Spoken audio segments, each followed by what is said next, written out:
I'm Army Sergeant Bill Washburn, and this is the Desert Vision. Coming up, drawdown operations continue in Afghanistan, and Fox Sports brings some Minnesota ice to the desert sands of Kuwait. Bagram Airfield received a special visitor this month. Sergeant First Class David Wheeler explains why key leader engagements are critical to the warfighter. During a visit to Afghanistan, the Secretary of the Army had an opportunity to talk to troops and meet with leaders about the recent transition to resolute support. The reason I come has always been to see soldiers, and it's always an uplifting experience. It's amazing to see what the men and women in uniform of the United States, all ranks, doing all kinds of jobs and efforts achieve. This is his first trip to Afghanistan since the transition, so McHugh took this opportunity to get multiple updates on the mission.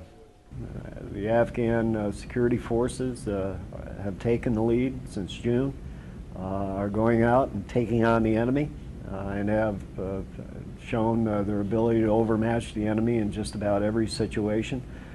That came about because of the great training, the great preparation that American military has provided to them, and now it's their time. The mission might have transitioned, but his pride of soldiers will never change.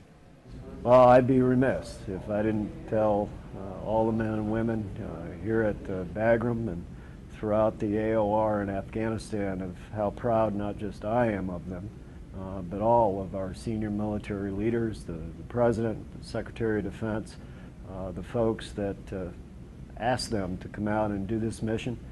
They have done it in incredible ways. They have done it at a level that, frankly, none of us really imagined. Reporting from Bagram Airfield, Afghanistan, Sergeant First Class David Wheeler, U.S. Forces Afghanistan Public Affairs. Focus shifts from combat operations to equipment retrograde as operations in Afghanistan come to a close.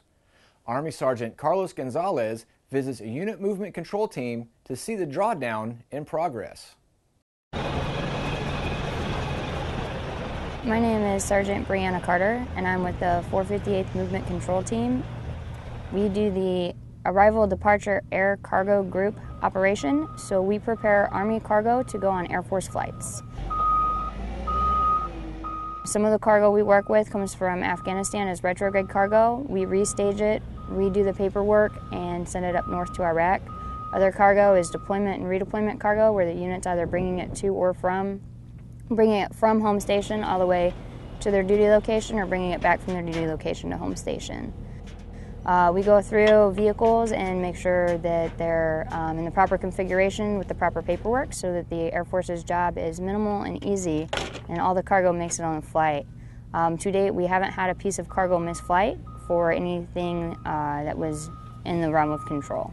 Coming up after the break, units conduct some much-needed chemical training, and Minnesota brings some ice to the Kuwaiti desert. It's Captain Elston. Oh, it's open, sir. Whoa. Private, I know it's your comm, David. Are you out of your mind? I'm just trying to get by the only way I know how, sir. Check this out. No! This is why you need to conserve energy. That's right, Captain Elston. By limiting use of electronics in living quarters and at the office, we can meet U.S. ARCENT's energy goals to reduce energy consumption by 15 to 30%. Yeah, it's been a long, rough day. One pinch, it's gonna make you feel so much better. Are you crazy? That stuff has so many chemicals in it. What are you thinking?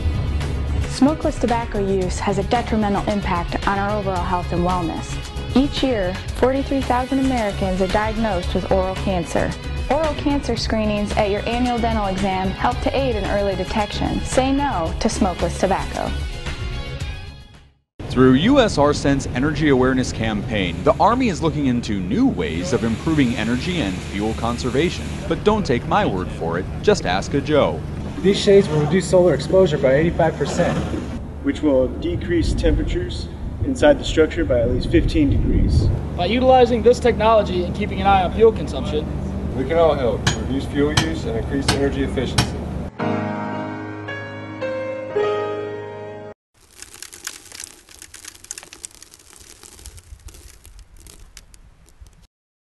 Maintaining readiness is a key to military success. Army Sergeant Jesse Anderla shows how 2 units came together in less than favorable conditions to train in a task that can be lost in the shuffle. A sandstorm in Kuwait usually means that troops are staying inside to protect themselves from the elements. But it did not stop the 581st ASMC and the 71st Chemical Company from doing a full-blown exercise. You need to be ready at all times. We train so that we can execute real world. The purpose of this training today is basically to test our unit's response capabilities in support of the ASG Kuwait Consequence Management Plan. There's a threat out there, and as long as there's a threat out there, we have to be prepared and ready to execute that mission if the threat ever exists. We initially get the casualties, and we'll do initial triage, implementing life-saving measures. Once we've done that piece, we'll go ahead and start processing them for decontamination. During that decon piece, we want to remove any chemical contaminants and get that contamination as low as possible. I believe it's important because we actually need to get out there and test capabilities. A lot of times we brief things on paper, but we don't actually put those into existence. We will respond both to our service members as well as the local populace. In the event of a CBRN attack, these teams must coordinate with each other to save the lives of the victims. But why does chemical and medical go hand in hand? If we were to contaminate our medical treatment areas and our medical treatment facilities, we'd have to shut down and probably start over at a new medical treatment facility. It's just one of those worst case scenarios and you don't want to have ever happen. But if it does, you basically have to start all over from the ground up. It's not one of those things that you can decontaminate your medical area and hope that it's okay, because this is where you're treating soldiers, and that's our main priority, and our main goal is to make sure we're establishing and providing that top-notch medical care. Extremely high priority, making sure that those contaminants don't make it into our medical treatment facilities. 3, 2, 1, roll.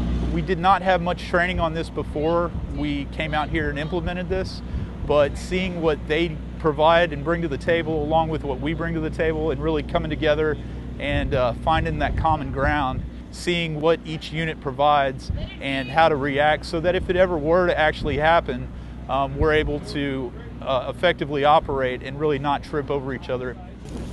Being proficient in this task is important to keep soldiers safe in the event of a CBRN attack, regardless of the weather or environment. In the true fashion of train as you fight, these units will continue to enhance their abilities and maintain their readiness.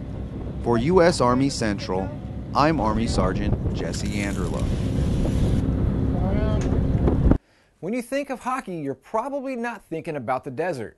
However, Fox Sports honored the Minnesota National Guard by bringing hockey to Kuwait. Soldiers stationed at Camp Buring watched games from the National Hockey League's Minnesota Wild, as well as college and local high school teams. Soldiers also sent shout-outs to their family members, favorite players, and teams. For these stories and more, check out our Facebook page and website. This has been the Desert Vision. I'm Army Sergeant Bill Washburn.